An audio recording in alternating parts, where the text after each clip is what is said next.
हर हर महादेव दोस्तों, आप सभी को स्वागत है फिर से हमारे चैनल में। भगवान भोलेनाथ की कृपा आप सभी पर सदैव बनी रहे। आशा करती हूँ आप सभी स्वस्थ होंगे। दोस्तों, आज मैं फिर से एक नई कथा के साथ आप सभी के बीच में आ गई हूँ और आज मैं भगवान भोलेनाथ के बहुत ही सुंदर कथा आप सभी के साथ शेयर कर रही हूँ और इस कथा को आप सभी ध्यानपूर्वक पूरा जरूर ही सुनिए। कथा पसंद आए तो कृपया आप सभी हमारे वीडियो को लाइक कीजिए, शेयर कीजिए और हमारे चैनल पर नए होंगे तो चैनल को सब्सक्राइब जरूर ही कीजिएगा। तो दोस्तों, किसी नगर में शिव भक्त एक सोहन नाम के व्यक्ति अपनी पत्नी और 2 बच्चे के साथ रहा करते थे। वो प्रतिदिन महादेव की भक्ति में लीन गांजे भांग खाकर पीकर यूं ही अपने घर में पड़े रहते थे और इस दशा को देखकर उनकी पत्नी उनसे बड़ा ही घृणा करती, उनसे बहुत ही दुखी रहती।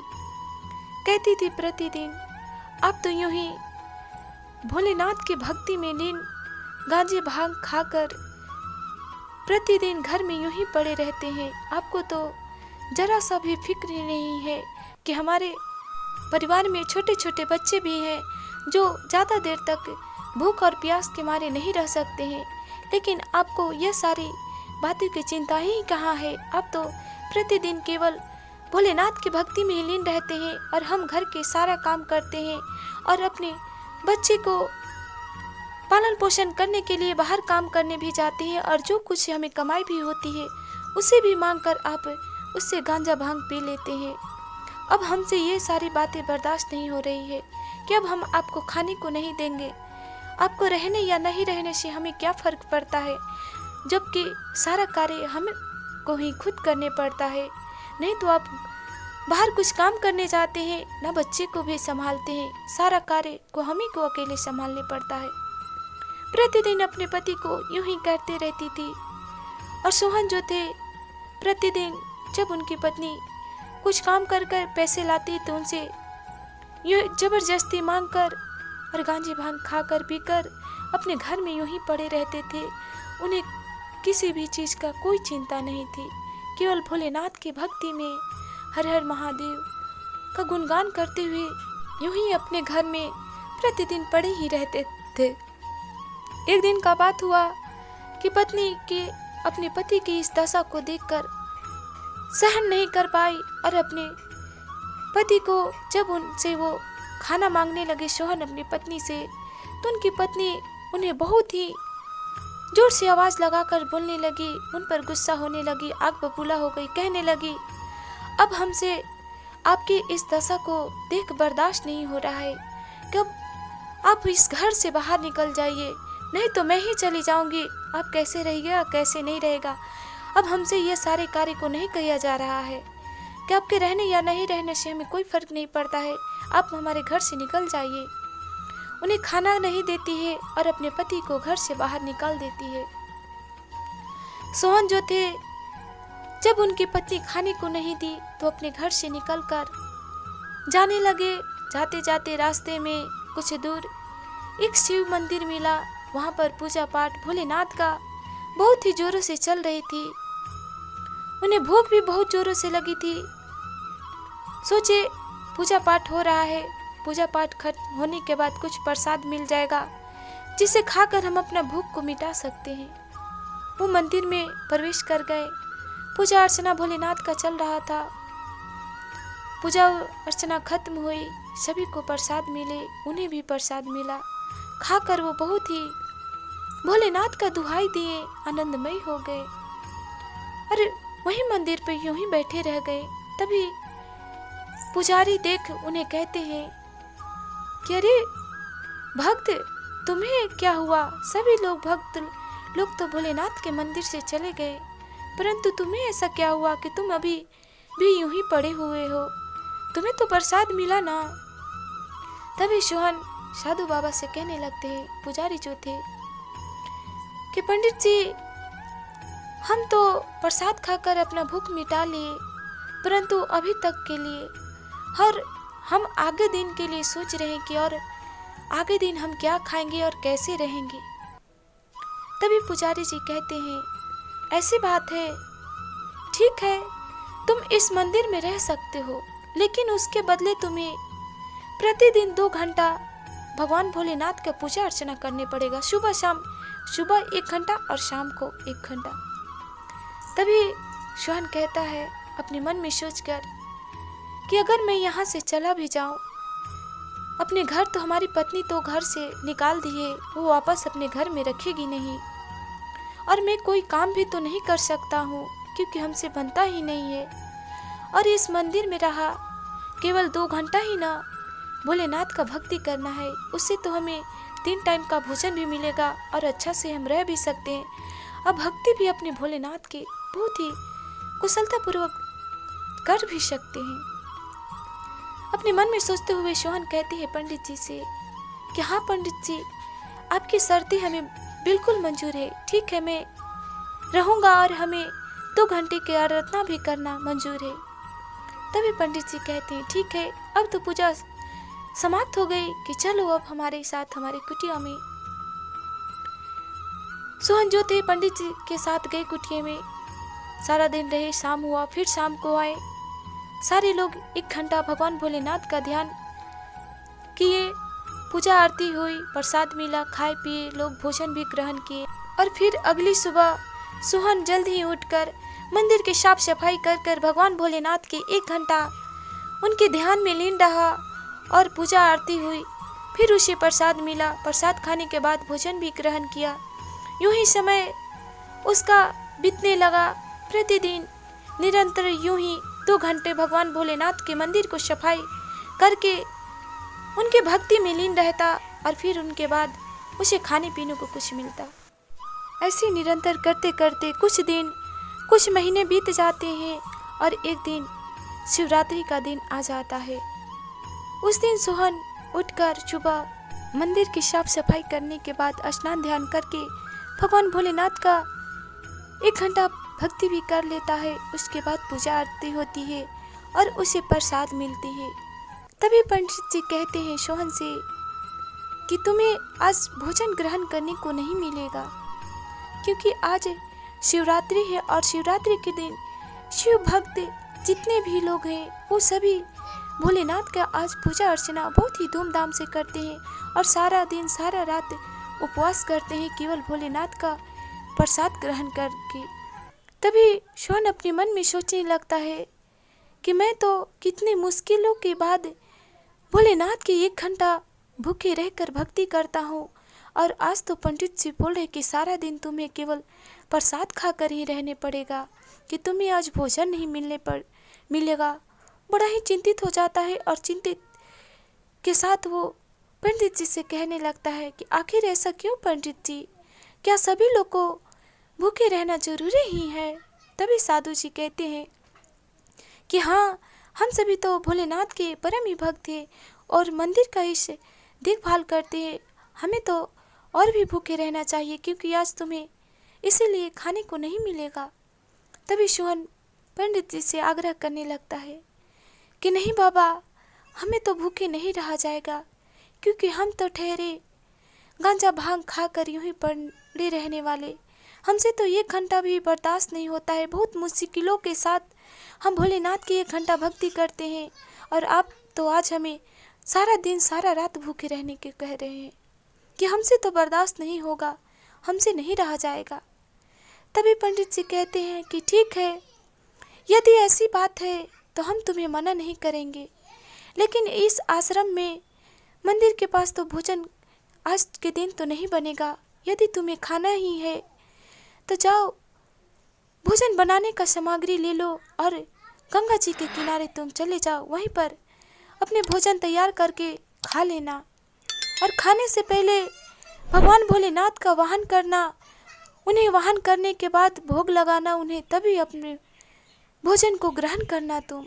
तो सोहन कहता है ठीक है, और फिर पंडित जी के पास से चला जाता है और सामग्री ले लेता है भोजन को बनाने वाला, और सभी सामग्री के साथ गंगा जी के किनारे वो चला जाता है। और जाने के बाद वहाँ पर बनाता है खाना, तो उसे केवल 3 ही रोटी बनती है और 3 रोटी बनाने के बाद भगवान भोलेनाथ का वाहन करने लगता है। वाहन करने के बाद तभी भगवान जी भोलेनाथ कैलाश पे भक्ति में लीन थे, उनका ध्यान था और ध्यान में अपने भक्ति में लीन थे। तभी नारद जी उनसे कहने लगते हैं, हे प्रभु, आपका ये भक्त आपका वाहन कर रहा है, जागिए प्रभु, उठिए और अपने भक्त को दर्शन दीजिए। तभी भोलेनाथ अपने ध्यान से उठ जाते हैं और पृथ्वी पर अपने भक्त के समीप आने लगते हैं। तभी माता पार्वती कहती हैं कि प्रभु, मैं भी आपके साथ चलूंगी। ये कैसा भक्त है जिसके बुलाने पर आप स्वयं कैलाश छोड़कर उसके पास जा रहे हैं।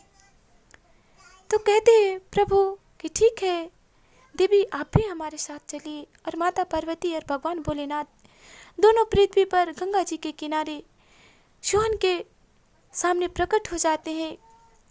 तभी सोहन कहने लगता है कि प्रभु, मैंने तो केवल आप ही को आगमन किया, आग्रह किया आने के लिए, और आप तो माता को भी ले आए हैं।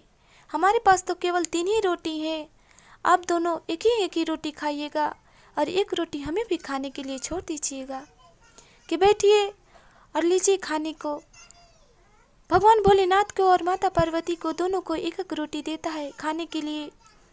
प्रभु और माता खा लेते हैं। खाने के बाद भोलेनाथ अपने भक्त से परीक्षा लेने के लिए कहते हैं कि क्या सोहन, तुम हमें आधा आधा रोटी और दे सकते हो? हम दोनों को बहुत ही अच्छा तुम्हारा बनाए हुए भोजन लगा कि आधा आधा रोटी दे देता तो हम दोनों पर बहुत ही तुम्हारा कृपा होता।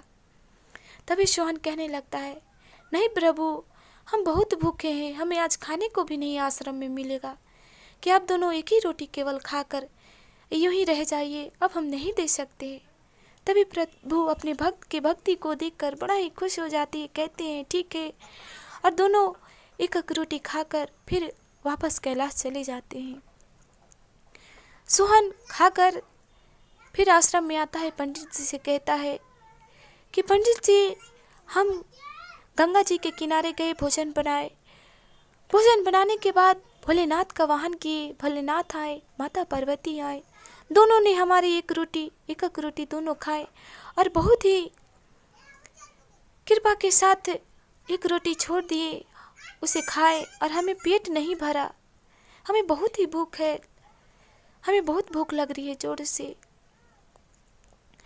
फिर यूं ही इसी तरह समय बीतता चला गया। फिर अगले साल शिवरात्रि के दिन आया। फिर पंडित जी सोहन से कहने लगे कि तुमको फिर आज खाने को नहीं मिलेगा। तभी फिर सोहन कहता है कि पंडित जी, हमें कैसे भूखे रख सकते हैं, हमें तो भूख बर्दाश्त नहीं होता है। तभी कहते हैं कि ठीक है, तुम ले जाओ और जाकर नदी के किनारे, गंगा जी के किनारे जाकर फिर से भोजन बनाओ और खाओ, अब भोलेनाथ का वाहन करो। फिर से सोहन इस बार आटा जो था कुछ ज़्यादा मात्रा में ले जाता है, ले जाकर और जाकर सामग्री भोजन बनाने का ले जाता है और बनाता है। इस बार रोटी 5 शीटों बनाता है। फिर बनाने के बाद भगवान भोलेनाथ का वाहन करता है। फिर प्रभु माता पार्वती, गणेश जी, कार्तिक जी सहित समस्त चले आते हैं। फिर से सोहन चिंतित हो जाता है, फिर से एक रोटी देता है सभी को खाने के लिए। फिर कहता है प्रभु कृपा करके एक रोटी आप हम सब छोड़ दीजिए, हम बहुत भूख लगी है। फिर प्रभु उसकी भक्ति को देख खुश हो जाते हैं। सभी लोग एक रोटी खाकर फिर कैलाश वापस लौट जाते हैं।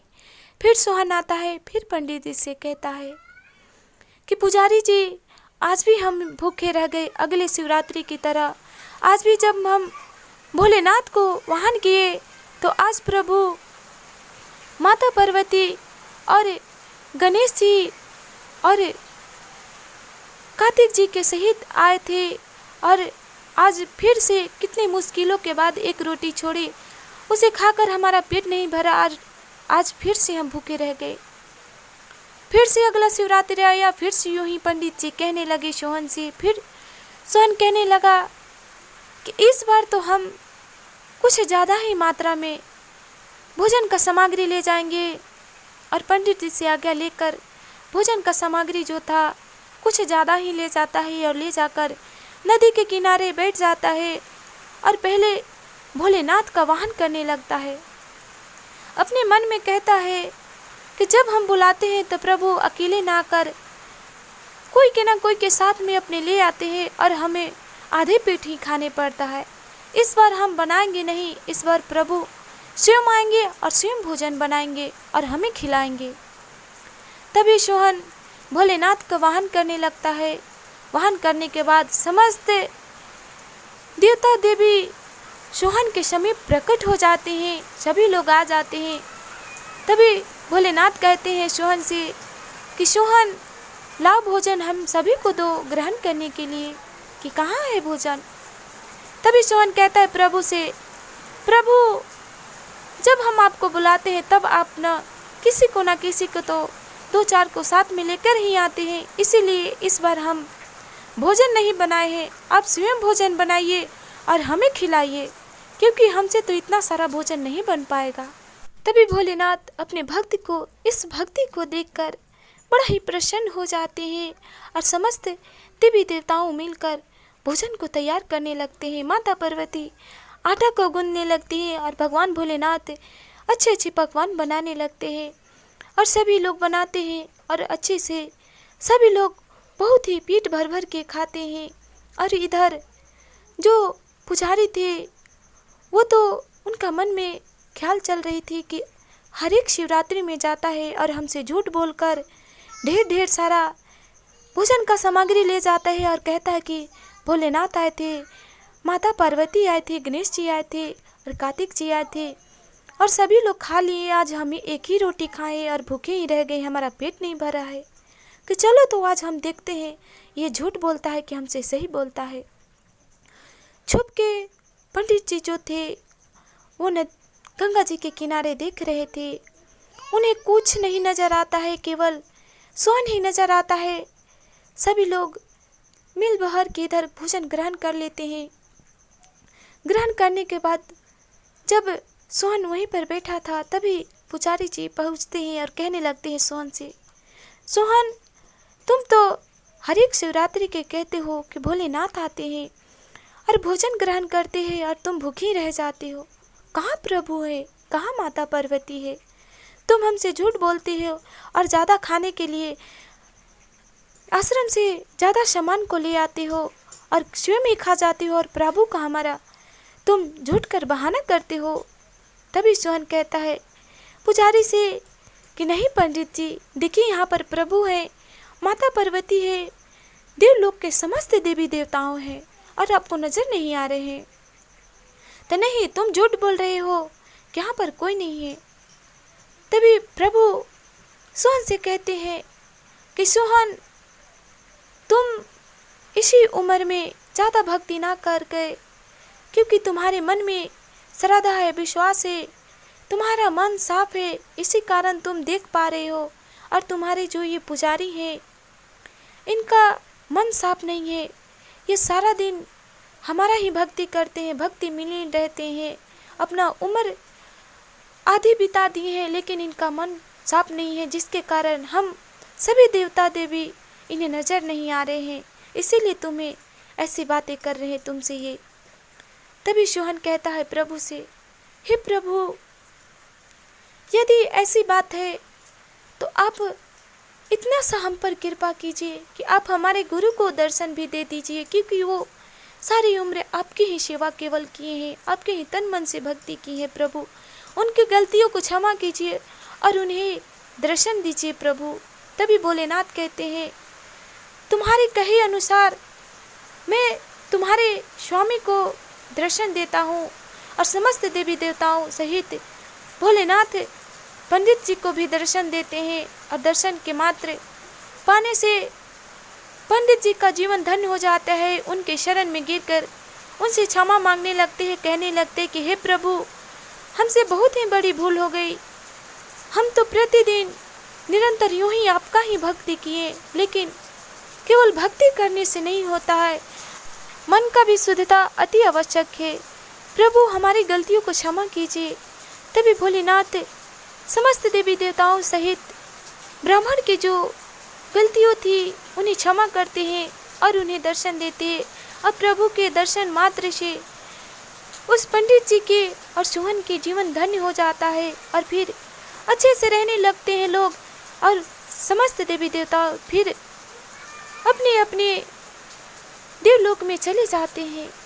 तो गुरु भाई बहन, हमें इस कथा से यह सीख मिलती है कि हम सभी तो भगवान का भक्ति सदैव करते हैं, लेकिन भक्ति भी हमें अपने भगवान के सच्चे मन तन से करना चाहिए, ना कि भगवान के मंदिर के सामने बैठे हैं, उनके भक्ति कर रहे हैं और हमारा ध्यान कहीं और है। ऐसा ना करके जब भी भगवान का कुछ ही पल दीजिए, 5 मिनट दीजिए या 10 मिनट दीजिए, लेकिन भगवान का भक्ति अपने तन मन से सच्चे से निस्वार्थ भावनाओं से कीजिए। जो कोई भी व्यक्ति भक्ति करता है अपने तन मन से निस्वार्थ भावनाओं से, प्रभु उनका सदैव सुनते हैं और उन पर दया कृपा जरूर ही करते हैं। तो उम्मीद करती हूँ दोस्तों आप सभी को आज की हमारी कथा पसंद आई हो। तो कृपया आप सब हमारे कमेंट बॉक्स में भगवान भोलेनाथ के नाम एक बार ज़रूर ही लिखिए, और भोलेनाथ के नाम लेने से, उनके लिखने से मात्र सारे दुख दर्द संकट कष्ट दूर हो जाते हैं। हे प्रभु, जिस प्रकार आपने सोहन और सोहन के भक्ति को देख उनके गुरु को दया किए, उन पर कृपा किए, आप उसी प्रकार हम पर, हमारे पूरे परिवार पर, जितने भी गुरु भाई बहन हैं, समस्त भक्तजनों पर, जितने भी इस कथा को सुने, उन सभी पर अपना कृपा बनाए रखिए प्रभु। आप समस्त अपने भक्तजनों पर दया कीजिए प्रभु, दया कीजिए। तो आप सभी पर भोलेनाथ की कृपा सदैव बनी रहे। आप सभी को हर हर महादेव।